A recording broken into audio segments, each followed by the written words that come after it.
back to my channel. If you are new here, thank you so much for choosing to watch this video. If you have not yet subscribed to this channel, you know what to do. Hit the subscribe button.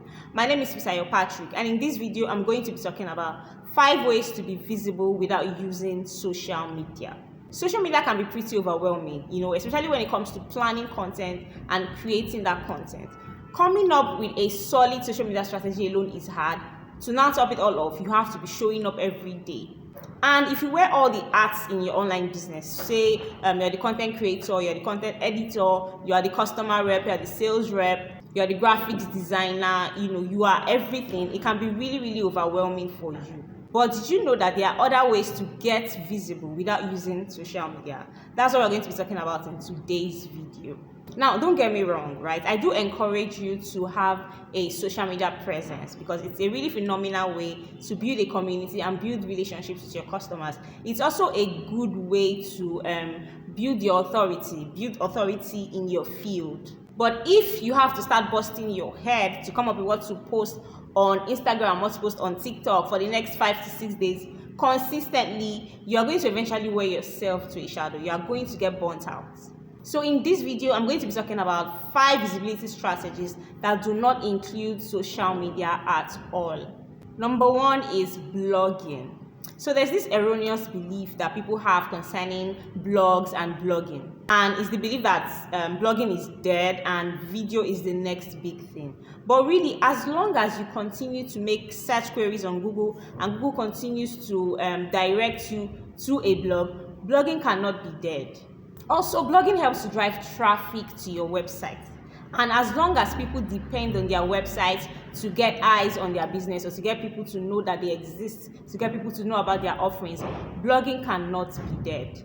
So if you're one of those people that think that they don't need to spend time creating blog posts or writing articles on the blog and then you just need to focus on video, I'm telling you that you are leaving a lot of opportunity for visibility on the table.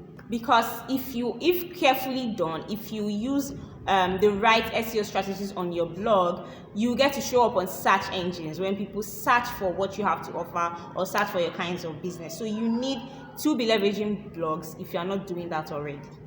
Also, one really great thing about blogging is it's a long form content that can be repurposed into many short form content. So for example, this video is actually from the latest article on my blog, right? All I had to do was repurpose it into a video. I've also repurposed this into an Instagram carousel, and very soon I'm going to be using it as a TikTok and a reel. So like I said earlier, if you continue to create blog articles, if you are using the right SEO strategies, you'll be showing up on search engines without actually busting your head on social media. Number 2 is email marketing. So I have a Substack account that I created in January, and I didn't start posting until towards the end of April. And from my very first post in April to now, I already have 50 subscribers, and whenever I send out emails, I get a lot of open rates because it's a new platform. I don't know if it's a new platform, but a lot of people I'm growing on that platform, right? And the best thing is I use it as my email marketing platform. And guess what? I only spoke about it once on social media. This goes to show that there are really people who still appreciate receiving newsletters in their emails because to them, email is very personal. Also, having people read from you, having people open your emails does something to your confidence. It just shows you that people are actually still interested in reading from you. Now, to get email marketing to really work for you, you need to create a good lead magnet. Let your lead magnet be something that that your target audience will really appreciate, will really be in need of. And set up a nurture sequence that will last for months. Take this lead magnet, put it in your website, put it in your blog post, and as they come, they opt in and they join your nurture sequence. So by so doing, you are creating top of mind awareness for them. Anytime they receive an email from you, they continue to remember you, they continue to remember your name, and you are not busting your head trying to figure out what to post on Instagram. Number 3 is podcasts. Podcasts are my new favorite. I listen to podcasts every single day. Podcasting is a great way to build a community of like minds. And if you speak from your heart regularly, you can build relationships with your listeners. I'm aware of the pandemic of podcasts, those ones that invite and interview young and immature people who come to the platform to say very despicable things. Now, that's not what I'm talking about. What I'm talking about is create a great podcast platform where the things that you share are really so interesting and so helpful. Your listeners get results just by listening to you. They will be glued to your podcast platform every single time, and they'll be waiting for you to roll out your next and next and next episodes. If you want to learn how to create podcasts and how to send out your episodes to platforms like Google Podcast, Apple Podcast, Spotify, in this blog post, I linked to another article that will teach you how to do that. So what I'll do is put the blog post, the link in the description so that you can access it.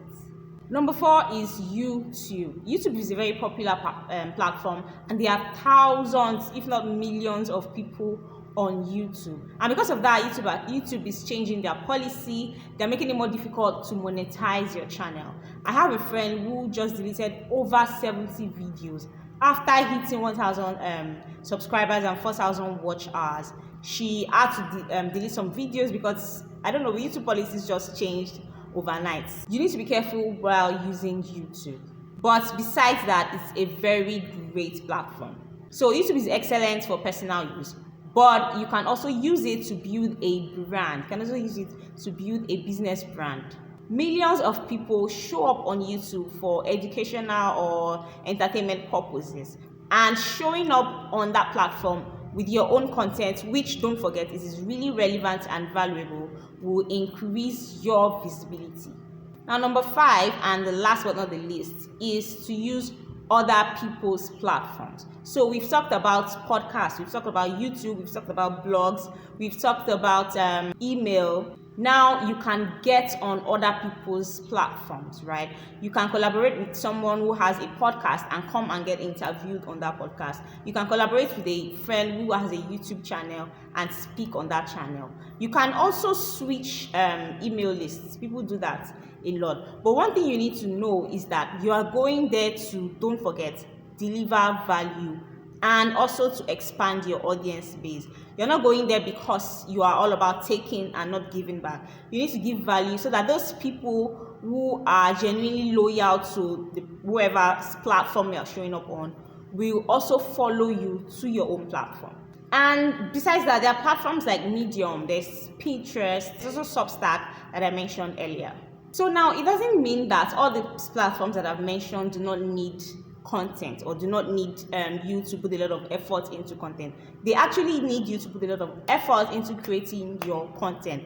But the pressure on them is not as much as the pressure you have on social media. So if you can only send out email newsletters once a week, if you can only write blogs once a week, if you can do YouTube videos twice a week, go for it. The pressure is minimal, unlike when you're on Instagram, unlike when you're on LinkedIn, unlike when you're on Twitter.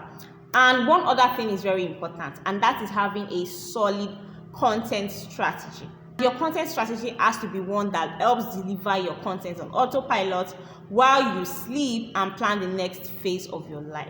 I wrote a few articles on how to create content strategy. I'm going to put the link in the description. Make sure you check it out. Okay, so we've come to the end of this video. If you've loved all the things that I have shared, don't forget to give it a thumbs up and don't forget to subscribe to this channel. Also, follow me on Instagram at Fisayo Patrick 1. I will see you in the next video.